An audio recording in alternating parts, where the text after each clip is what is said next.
12월 둘째 주 매일 묵상 가정 예배로 함께 모인 고척교회 모든 성도님들 환영하고 축복합니다. 이 시간 먼저 찬송가 545장을 함께 부르시겠습니다.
오늘 우리가 함께 볼 하나님의 말씀은 이 열왕기상 18장에서 41절에서 46절까지의 말씀입니다.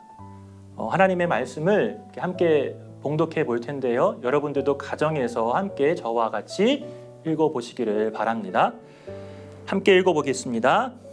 엘리야가 아합에게 이르되 올라가서 먹고 마시소서 큰 비 소리가 있나이다. 아합이 먹고 마시러 올라가니라. 엘리야가 갈멜산 꼭대기로 올라가서 땅에 꿇어 엎드려 그의 얼굴을 무릎 사이에 넣고 그의 사환에게 이르되 올라가 바다 쪽을 바라보라.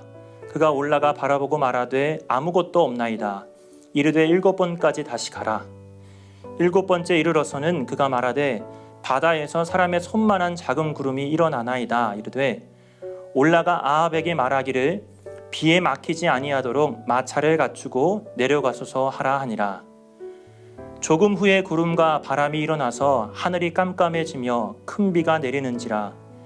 아합이 마차를 타고 이스르엘로 가니 여호와의 능력이 엘리야에게 임하매 그가 허리를 동이고 이스르엘로 들어가는 곳까지 아합 왕에게 달려갔더라. 아멘. 오늘 우리가 읽은 본문 앞의 내용을 잠깐 살펴보자면 이 큰 가뭄 때문에 이 비를 내리기 위해서 이 엘리야 선지자가 바알 선지자들과 싸우는 이 성경에서 가장 역사적인 믿음의 사건을 기록하고 있습니다. 바알의 선지자들은 이 송아지를 제물로 잡아서 아침부터 계속 그들이 섬기는 바알 신에게 기도하지만 성경에 보면 아무런 소리도 없고 아무런 응답도 없다라고 기록하고 있어요. 이제는 엘리야 차례가 되었습니다. 엘리야는 이 돌로 여호와의 제단을 만들고 그리고 이 송아지를 잡고 번제물을 올려놓고 이 물이 제단으로 흐르게 하였습니다. 그리고 하나님께 기도하며 나아가지요. 참 신기한 일이 발생했는데 아까까지만 해도 이 바알 선지자들이 이 제사를 드렸을 때 아무런 소리도 없고 아무런 반응이 없었던 것과는 다르게 이 엘리야가 이 제단을 쌓고 기도하자 하나님께서 응답하셨고 여호와의 불이 그 제단에 임하였다라고 말씀하고 있습니다. 엘리야는 하나님께 부르짖으면 하나님께서 반드시 응답하시고, 그리고 하나님도 그런 확신을 가지고 있는 자에게 반드시 응답하셨음을 오늘 말씀을 통해서 우리는 볼 수 있습니다. 오늘 본문에서도요, 이 엘리야는 큰 비가 있을 것이다 라고 예언하고 있습니다. 이 모든 것이 하나님께서 하실 것이라는 이 확신이 그에게 있었지요. 아합 왕에게도 이렇게 반드시 비가 올 거니 먹고 마시러 올라가라 라고 할 정도였으니 그가 이 하나님께서 하실 것이라는 확신이 얼마나 크고 강하였는지를 우리는 성경 본문을 통해서 확인할 수 있습니다. 이에 엘리야는 갈멜산 꼭대기에 올라가서 땅에 꿇어 엎드렸습니다. 그리고 그 얼굴을 이 두 무릎 사이에 넣었다라고 기록하고 있어요. 여러분, 이 무릎 사이에 얼굴을 넣었다. 이 모습은 어떠한 모습이라고 볼 수가 있을까요? 이 엘리야의 기도의 모습은 겸손함이 가득하였습니다. 하나님께서 하실 것이라는 믿음을 가지고 자신은 아무것도 아니기에 겸손하게 나갑니다라는 그런 자세를 보여줬고, 하나님께 반드시 그 역사를 이루어 주실 것이라는 간절함을 이 기도의 모습을 통해서 표현하고 있습니다. 우리도 엘리야처럼 우리의 얼굴을 이 무릎 사이에 넣어야 될 것 같습니다. 이 말씀은 우리가 진짜로 이 무릎 사이에 우리의 얼굴을 넣어야 한다, 이 행동을 반드시 따라해야 한다라고 말씀드리는 것이 아니라 우리가 기도할 때에 어떠한 자세로 기도해야 되는지, 어떠한 모습으로 기도해야 되는지를 우리가 알아보고자 하는 것입니다. 이 예수님께서도요, 겟세마네 동산에서 기도하실 때에 이 땀방울이 핏방울이 되도록 기도하셨다라고 성경은 기록하고 있어요. 우리의 기도, 우리의 땀이 피가 되도록 기도해야 합니다. 이 말씀은 우리의 땀이 반드시 피가 되어야 된다라고 이렇게 말씀드리는 것이 아니라 우리의 기도의 본질의 가운데 중요한 것이 무엇인가? 바로 간절함이 필요하다라는 것을 말씀드리고 있습니다. 어찌 보면 이것은 생명을 거는 기도와 같아요. 여러분, 생명을 거는 기도는 어떠한 특징이 있을까요? 우리 이런 말을 자주 하죠. 나는 이 일을 할 때 생명을 건다. 나는 이것을 위해 나의 생명까지 건다 라고 그런 말을 자주 합니다. 이 말의 의미는 그 무엇이, 그 대상이 나에게 간절하다라는 것을 의미합니다. 생명을 걸 정도로 그 대상이, 그 무엇이 나에게 간절하다라는 것을 의미한다고 볼 수 있습니다. 우리에게도 그런 간절한 기도가 필요합니다. 여러분, 하나님께서도 그렇게 간절히 부르짖는 자의 기도를 응답하시고 그렇게 간절히 기도하는 자를 찾으신다라는 것을 우리는 반드시 기억해야 합니다. 엘리야는 땅에 꿇어 엎드리고 얼굴을 무릎 사이에 넣은 채에 그 같이 있었던 사원에게 이렇게 이야기를 하죠. 야, 바다 쪽을 바라보아라 라고 명령합니다. 이 사원이 이 바다 쪽을 바라보아라 하는 이 엘리야의 명령을 듣고 바다 쪽을 바라보았는데 아무것도 없는 것입니다. 선생님, 아무것도 없습니다 라고 이렇게 대답을 하자 이 사원에게 엘리야는 7번까지 다시 가라 라고 명령하고 있어요. 사원은 엘리야의 이 이야기 7번까지 가라라고 바라보아라 라고 이야기했던 것에 대해서 신빙성을, 신뢰함을 느끼지 못할 수도 있었을 것입니다. 아니, 한 번을 가고 2번도 아니고 3번도 아니고 7번까지 가서 확인을 해라. 그런 불신과 불평이 생겼을지도 모릅니다. 그런데 6번까지 가고 7번째 갔을 때에 이 손만한 작은 구름이 있다는 것을 발견하였습니다. 여러분, 이러한 모습이 왠지 좀 낯설지 않다라는 것을 느끼게 되는데 어디서 많이 본 장면처럼 이렇게 여겨지지 않으신지요? 그 나아만 장군, 문둥병에 걸린 나아만 장군이 7번 그 요단강에서 씻는 장면이 생각이 나게 됩니다. 이 문둥병, 참 심한 질병인데 이 문둥병에 걸린 이 나아만 장군이 치료하기에는 더욱더 할 수 없는 상황에 대해서 결국에는 이 엘리사를 찾아가게 되고, 이 엘리사는 그 찾아온 나아만 장군에게 요단강에 가서 7번을 몸을 씻으십시오라고 이렇게 명령을 하였습니다. 여러분, 7번을 씻으라 이 말이 여러분에게 어떻게 들리십니까? 저에게는 허무맹랑한, 믿을 수 없는, 신뢰할 수 없는 그런 말처럼, 그런 명령처럼 여겨지기도 해요. 이 나아만 장군도 중간에 화를 냈다라는 기록도 있습니다. 이런 사실을 어떻게 믿을 수 있습니까? 차라리 어떠한 방법을, 다른 방법을 구해주십시오라고 화를 냈을지도 모릅니다. 그런데 이 허무맹랑한 이야기를 가지고 물론 중간에 노하기도 했지만 결국에는 7번까지 그 요단강에서 씻게 되는 그런 사건이 발생됩니다. 6번을 씻고 마지막 이 7번째를 씻게 되자 그가 가졌던 문둥병들이 다 치유되고 그 모든 피부가 아기 피부처럼 깨끗하게 되었다는 것을 우리는 성경 말씀을 통해서 확인할 수 있습니다. 엘리야의 7번을 가라는 명령, 그리고 그 명령, 7번을 가라는 명령을 그대로 받아들였던 이 사환의 모습 안에는 동일한 기도의 모습이 느껴지고 발견할 수 있습니다. 성경에는 기록되지 않았지만 엘리야는 반드시 하나님께서 이루어주실 것이다 라고 믿음으로 기도하는 마음으로 7번을 가라고 말하였고, 이 사환도 이 7번을 가라는 명령을 들을 때에 하나님께서 반드시 이루어주실 것이다 라는 그런 믿음을 가지고 기도하는 마음으로 행동하였다라는 것입니다. 끝까지 인내하며 믿음으로 두 사람은 바라보았습니다. 엘리야는 두려움이 없었습니다. 염려도 없었습니다. 사실 이 아합 왕에게, 이 왕이라는 신분에게 말을 할 때에는 허튼 말을 해서는 안 됩니다. 왜냐하면 그것은 이 나의 목숨과 나의 생명과 중요하게 결부되어 있기 때문에 사실 허튼 말을 하면 안 되지만, 그래서 내가 왕 앞에서 이렇게 비가 온다라고 선포했는데 안 오면 어떡할까?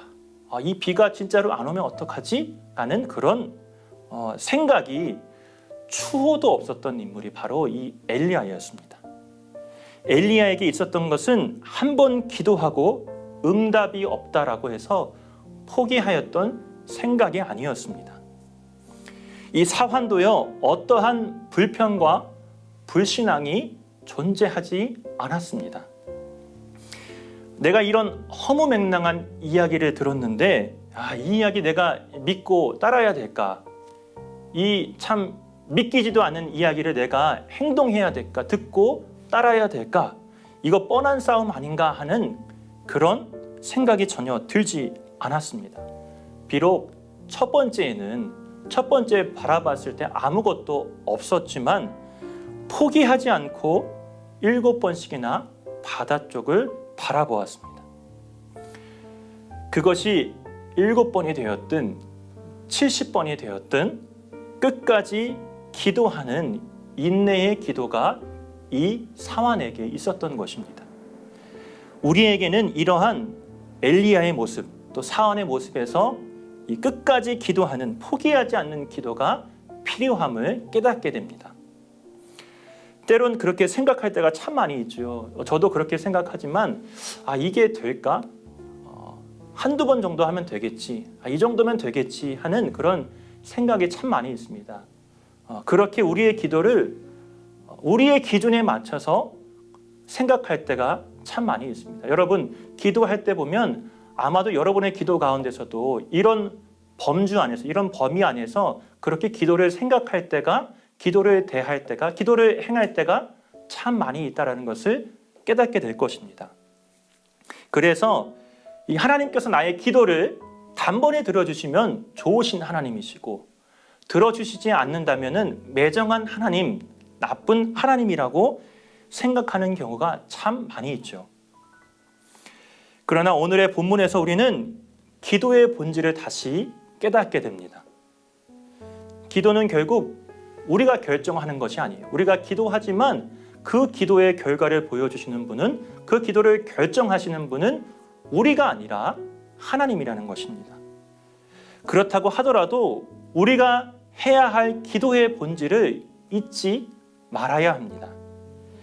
겸손한 마음으로, 그리고 간절히 부어주시기를 원하는 마음으로, 그리고 그 기도가 시작되면 하나님께서 반드시 응답해 주실 거야 라는 이 확신이 사라지지 않도록 끝까지 멈추지 않고 인내하는 모습이 우리에게 필요합니다.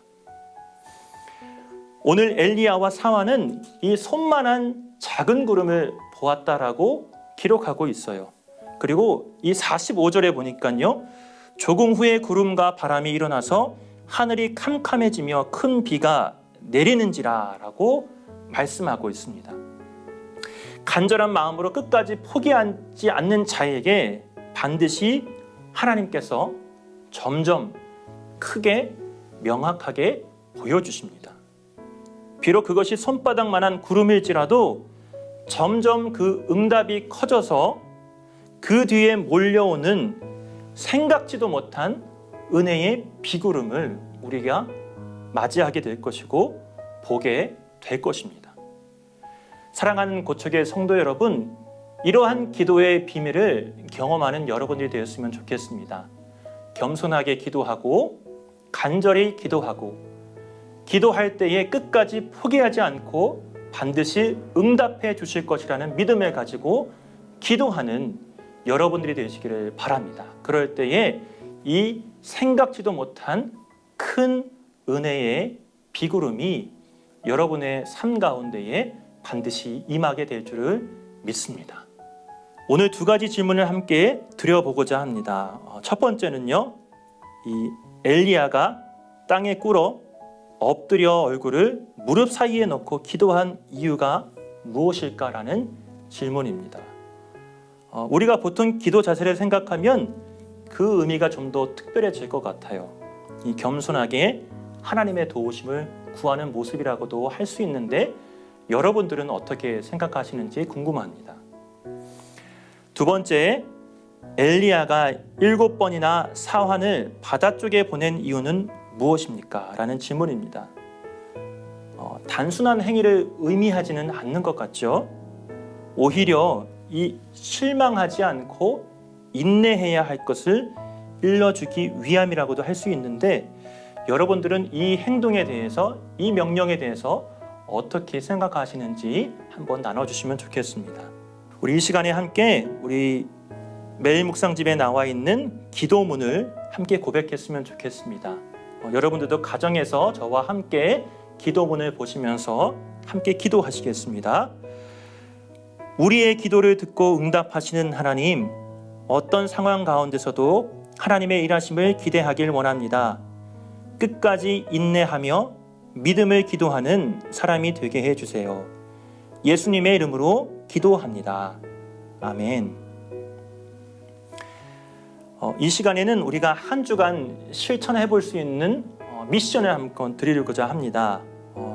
우리 가족들끼리 혹은 또 지인분들이나 또 같이 함께 하시는 분들이 있다면은 서로의 그 응답받길 원하는 기도의 제목을 함께 나눠주시면 좋겠습니다.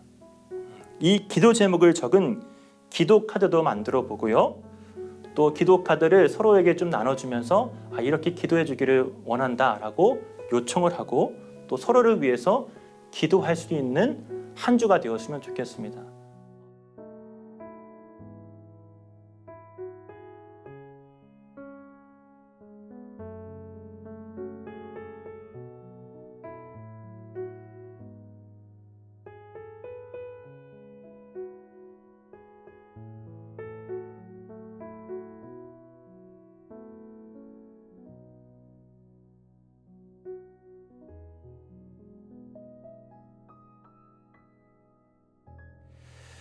네, 이번 주 암송 말씀은 열왕기상 18장 43절의 말씀입니다. 우리가 함께 묵상하며 외워보고자 하는데요. 이 암송 구절을 2번 반복해서 함께 읽도록 하겠습니다. 그의 사환에게 이르되 올라가 바다 쪽을 바라보라. 그가 올라가 바라보고 말하되 아무것도 없나이다. 이르되 7번까지 다시 가라. 한 번 더 읽겠습니다. 그의 사환에게 이르되 올라가 바다 쪽을 바라보라. 그가 올라가 바라보고 말하되 아무것도 없나이다. 이르되 7번까지 다시 가라. 아멘. 우리 사랑하는 가족들과 함께 가정예배 은혜롭게 잘 들으셨지요? 이 예배를 사모하고 말씀을 사모하는 우리 고척교회 성도님들, 그 가정들이 되시기를 바랍니다.